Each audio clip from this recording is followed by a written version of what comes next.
Hey everybody, welcome back. This is Return to Tennis. I'm your host Aaron. Thanks for returning. This is episode 2 on my video log about my journey going back to playing tennis after a 22-year break. So, as promised, this episode I'm going to talk about my racket history because I played for a solid from 89 to about 2000. And I had quite a few rackets in that time frame. I played a lot of different brands, experimented with a lot of different companies. So, where to start?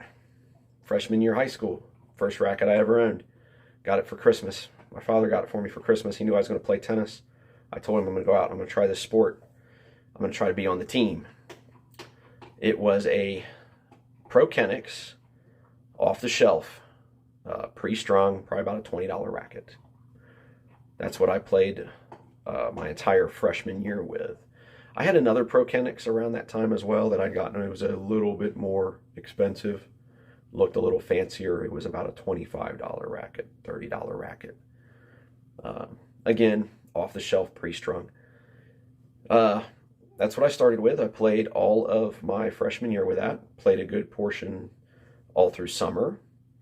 Through the fall, got around to winter of what would be my sophomore year, and I wanted to upgrade. I wanted to move up. I didn't want to play with a $20 Pro Kenix, pre-strung. I wanted something nice, something more professional, I guess you could say. But I don't know what it was about me. Maybe I'm kind of anti-establishment. I'd like to be different. I didn't want a Prince, which was a massively popular brand at the time. I didn't want a Wilson, also massively popular. Those were probably the two biggest racket companies in that era. And we're talking around 1989, 1990, 1988, 1989. They were huge. They still are. But a lot of the companies you see today they weren't on the map. Per se, they didn't have the presence that Prince or Wilson had. You could walk into any store, any sporting goods store, any super store, department store kind of place that sold athletic equipment, and you could get a Prince and a Wilson. I didn't want to be that guy. I wanted something different. I wanted something distinctive. So my first racket was a Fox, which is no longer in production. You can find them on eBay, pretty cheap too. It was a Fox. It was probably about a $130 racket. It was blue. It played nice. I played most of my sophomore year with that racket. At one point, I had another Fox racket. I think it was a TF 210, and it was unique, and its head shape was not round. It was octagonal down the frame. It was 8-sided. I didn't like it. I ended up actually giving that racket away. Is in lieu of some money I owed someone. I owed somebody like $20, and they played tennis, and they had an old beat up racket, and I said, "Here, take this racket," and we called it even. So I had the Fox, the blue one. I had the Fox. I think it was the 210, the TF 210, the octagon. But about halfway through my sophomore playing season, which is in the spring, very late into the season, I got something else. I got a new racket. Because I wanted to be like my hero, my tennis hero. I'd found my tennis hero. There was Stefan Edberg and Yvonne Lindell, and Jimmy Connors was still playing, John McEnroe, Boris Becker, all fantastic players, great players, fun to watch. But my personal hero was, of course, Andre Agassi.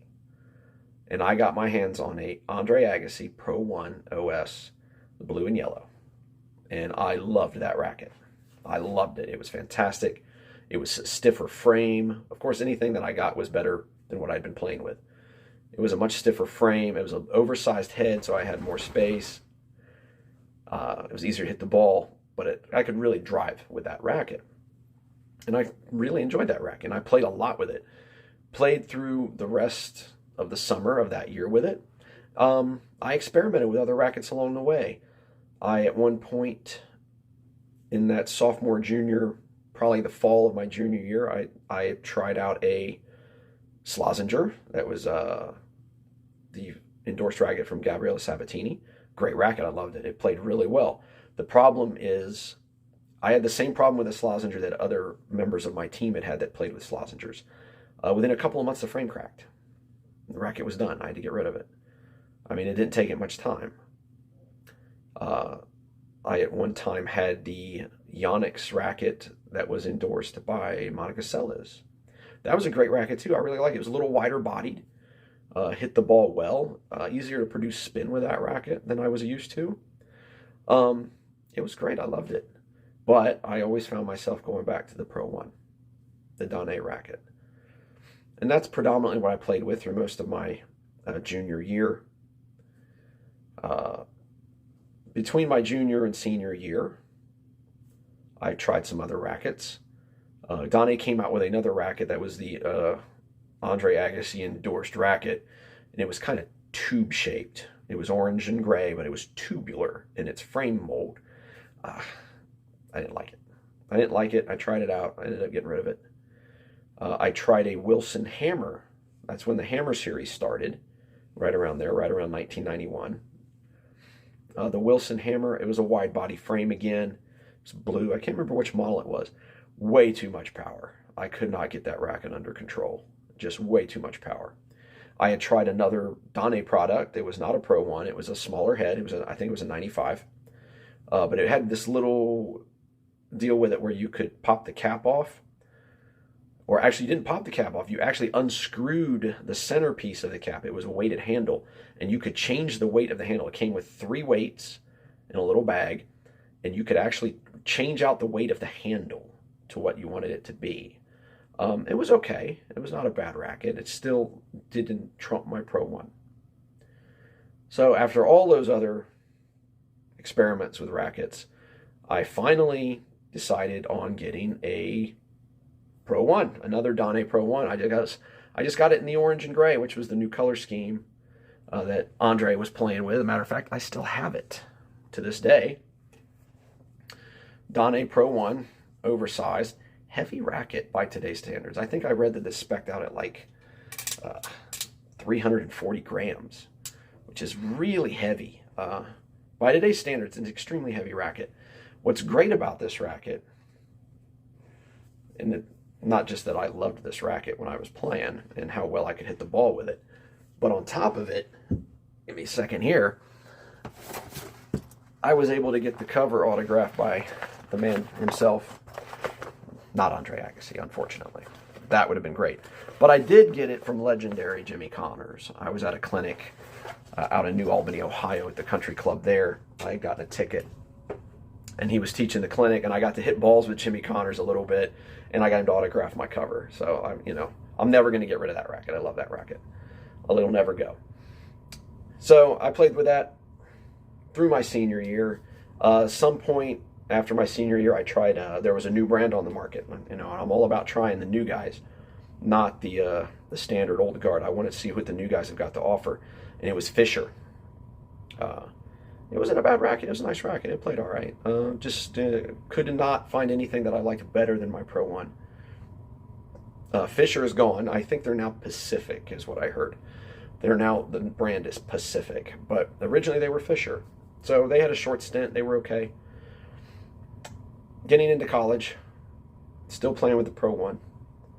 I was getting ready to go overseas for about a year. I was going to be in China, and I wanted to take rackets with me, and I wanted to take some rackets that I could get a couple of them easily. At this time, I think Dane was kind of on the downslope. Andre Agassi had moved over to head, I think, by this point, or very close to that point. He had moved to head rackets. I enjoyed watching Jim Courier play, and I decided I was going to try out Jim Courier's rackets. And I liked them. I played some of my college matches with him. I played some of my, when I say college matches, I mean like intramurals. Intramurals, and with my friends I played with these rackets. And it was the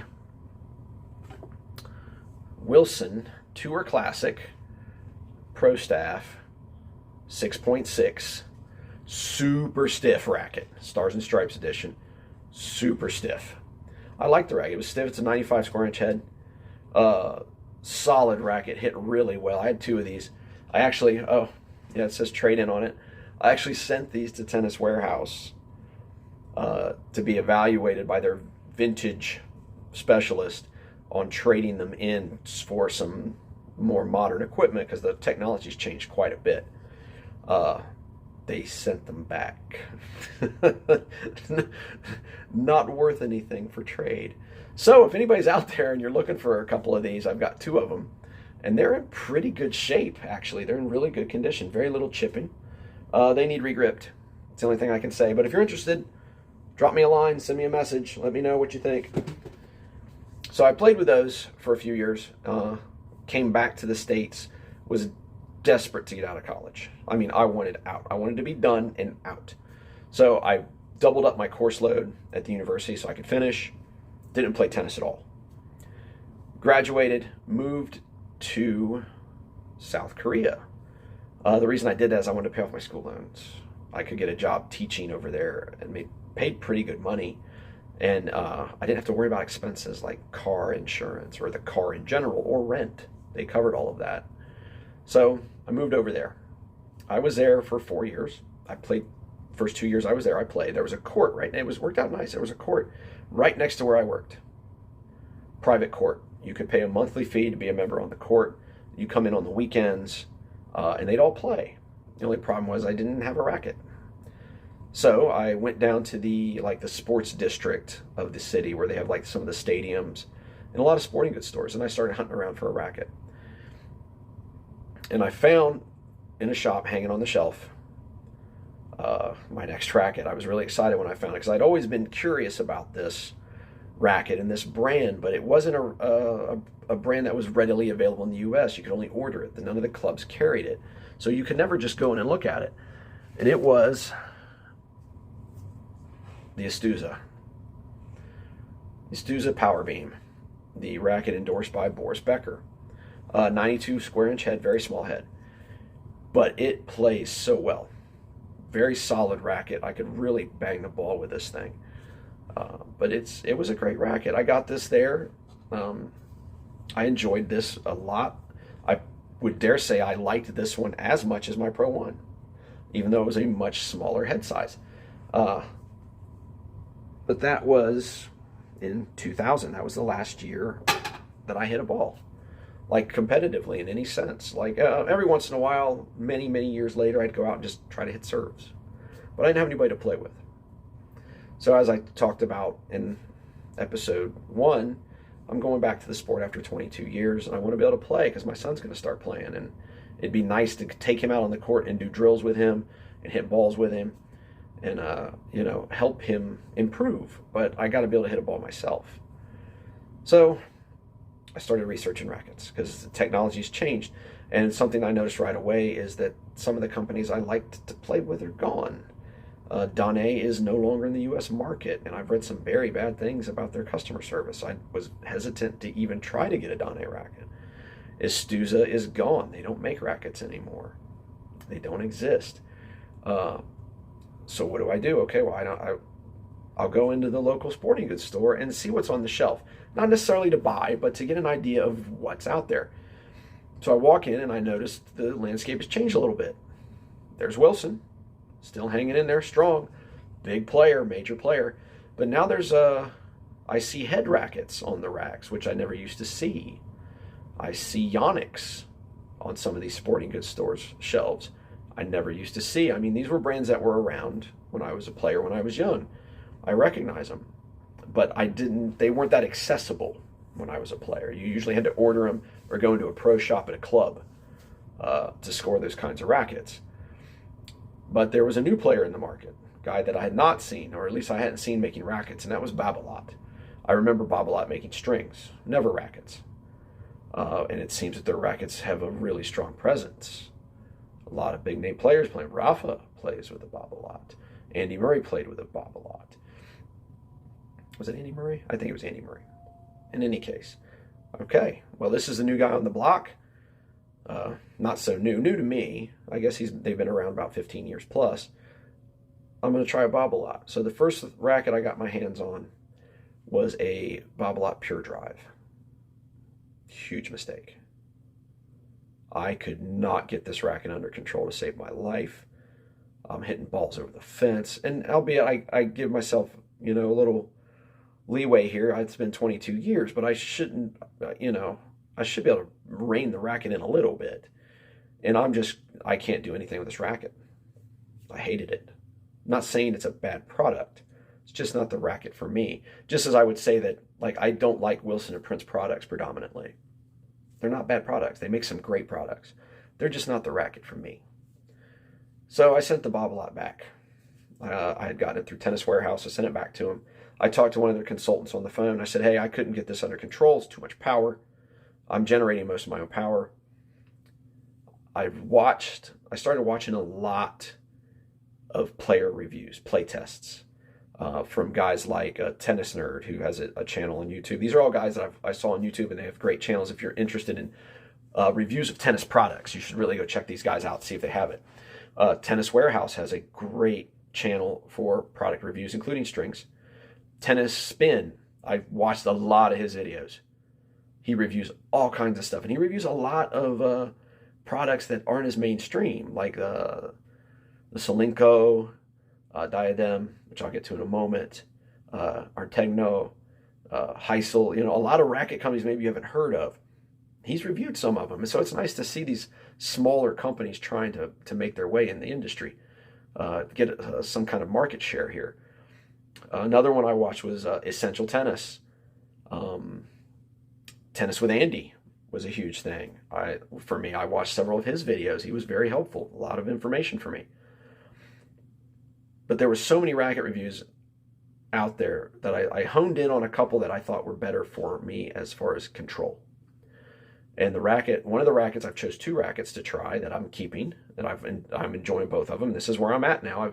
I'm past my vintage rackets. I have to modernize. I have to join the modern era.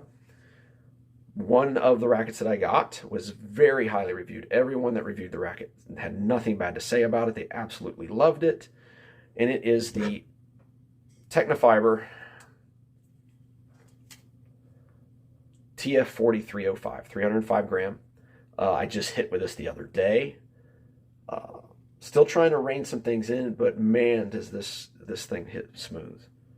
I could hit serves with it right away. I hit backhands with it. I strung it with a Ghost and Polyon Black, $5 string at Tennis Warehouse. I strung it at max tension for this frame, which I believe is 55 pounds, because I want as much control as possible right now. And it's a great racket. I love this racket. The grip is soft, which I'm going to talk about more here in a second regarding something else. This is not the newest model. This is not the 2022. This is the previous model. The 2022 had not been released when I got this. It came out about 2 weeks after. But that's okay, because I didn't have to pay that new racket price. But I absolutely love the racket. It hits really nice. It's about 6 points headlight, but it's a great racket. I love it. That's something else I learned. Rackets don't come with covers anymore, which is kind of disappointing. I kind of liked having a cover for every racket that I own. Now I got to put them in a bag and hope I don't chip them. But anyway, this was one of them. I got this from Tennis Warehouse. It was a great racket. Their reviews, as well as the reviews from Tennis Nerd and Tennis Spin, really helped me decide that this was a racket I wanted. That this was a racket that was going to work well for me. And on the upside of it, it's not a Wilson Prince head Bobble-Lot Yanux. It's not the standard fare, but it is an amazing racket. I mean, Daniil Medvedev can't be wrong. He plays with Technofiber. I mean, he's a good player. But this is a great product, and I love this racket. But the problem was, I was scheduled to start trying out these classes. Before I forget, this is an 18 by 20 string pattern, string bed. I like that. Better for spin. But anyway, as I was saying, I was already signed up to go try this drills class. Men's drills, 2.5 rating and up. I talked to him on the phone. I told him I went down there when I signed up, and I said, hey, I haven't hit a ball in 22 years. I was like a 5 rated player. I don't know if I can be in this group. And they said, you'll be fine. That's the group I hit a ball over the divider with. I talked about that last episode. It was kind of embarrassing. Yeah, I'll be fine. So I'm signed up for it, but there's no guarantee that my racket is going to arrive in time, right? So I got to be there at 7:30 on a Saturday morning. And I don't have a modern racket. All I've got is my old vintage ones, most of which need restrung. The strings are old. They're beat up. The Wilsons need regripped. I don't have a racket that is play ready. What am I going to do? I've got just a few days to get a racket and get it strung. So I started watching some more reviews. Essential Tennis was one. Again, Tennis Spin did a review of this equipment. Tennis Nerd did a review of this equipment. So did Tennis with Andy. A lot of people out there tried it out. So I started researching it. I found there was, to my surprise, there was only one company left in the United States that was solely based in the United States that was producing tennis equipment. A company called Diadem. I like that idea. I like the idea of being different, not being what everybody else is. I don't want a Wilson Prince head Yanux Babolat racket. I got a Technofiber. But what's the chance that somebody's going to have a Diadem? Probably not very good. So I started hunting around. I found a distributor in North Carolina. He had a 2018, 2019 model. It wasn't the newest model, of course. It was a slightly older model. But I could get it by Thursday. I found a tennis shop called Tennis Limited here in Columbus that if I dropped it off by 3, I'd have it back by 10 a.m. the next morning. I could have the racket in time for Saturday morning. So I placed the order and I got myself a Diadem Elevate Tour 98. Now this is not the newest model. The newest model is a Tour FS 98. It has a new technology in it for vibration dampening. 16 by 20 string bed, which was a little different than I'd seen. Most of what I'd seen is 16 by 19 or 18 by 20. This was the first one I'd come across that was a 16 by 20. Headlight, much like the Technofiber is, 21 millimeter beam, I believe, which is very similar to the Technofiber as well. It's a very nice racket. From what I've read of reviews and what people have said, it plays very similar to a Wilson Blade or a Babolat Pure Strike. But it's an American company. They make strings, they make grips, they make tennis balls, tennis bags, all that stuff of that nature. I got it. I strung it with Luxilon Alu Power Soft to hopefully mitigate some of the power. And I tried it out that Saturday. I liked it. It took me a minute to rein it in. I was hitting serves well with it. I could serve with it. I could volley with it. Backhand's not a problem, which I discovered I can hit pretty much everything I used to hit except forehands. I even had success hitting service returns because I was under pressure. I had no time to think. If they just hit a ball to me, I had too much time to think, and the only thing I'm thinking is, don't mess this up. And then I hit a forehand stroke and blow the ball off the court. But in any case, this racket is, I think, more of a true player's racket. I think once I smooth things out in my swing, I will really enjoy this racket. I'm going to play with it again this Saturday, actually, as I liked it. The only complaint I would have about this racket, and this is the Diadem Elevate, is the grip.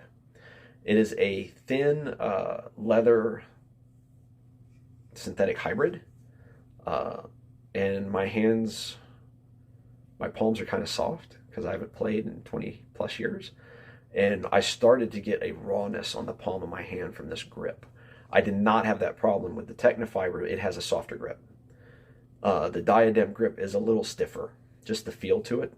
It's a nice grip, but if I was a continuous player, if I was playing regularly, I wouldn't have this issue. My palms would be used to gripping the racket, but my hand isn't. I have ordered a soft grip from Diadem that I'm going to put on this, and I actually have some strings from Diadem that I was gifted by Tennis with Andy. At his channel, he sent me a couple strings, Solstice Power and Solstice Power Black. So when these are done, I'm going to probably string it with one of those Diadem strings and give it a go. So this is where I'm at now. I'm playing a Diadem Tour 98, and I'm playing a Technofiber TF40 305. Both of which are fantastic rackets. I'm really glad with the choices I made, but I did a lot of research before I decided on these, and I play tested a little bit as well, some of the other rackets, to kind of get an idea for where I maybe need it to be. So that is my racket history. It's extensive, it's long. I've played with a lot of frames, a lot of companies. Some I like, some I didn't. But it is what it is. So my advice to you, if you are coming back off of a long layoff of playing, if it's been 5 years, 10 years, 20 years, more, play test rackets. Don't go with what's popular. Don't go with the brand that's popular. Don't go with the specific stick that some pro is playing with because you like him. Play test the rackets. There's a lot of rackets out there to choose from now. You might pick up a Bob-a-Lot or a Prince or a Wilson, one of these big name companies, and hit it and think, yeah, this is not a bad racket. And then you might pick up a racket like a Diadem or a Technofiber or a Solinco, which just released a racket, and hit with it and go, wow, this is great. This racket feels nice. Just because it's a smaller company and a smaller brand, or maybe doesn't have that same market presence as other companies, doesn't mean they're not producing a good product. You got to give them a go. But that's it for today. Hopefully next time I'll be able to maybe get some video of me making a fool of myself, and I can share it up here with you. I'm hoping to get my swing back enough that I can maybe play some of the club level tournament stuff, try it out. I'm kind of busy still. I have a very busy schedule. It's hard for me to get in there, but I'm looking forward to it. Thank you for coming by. This is Return to Tennis. I'm Aaron, and I now return you to your regular scheduled programming.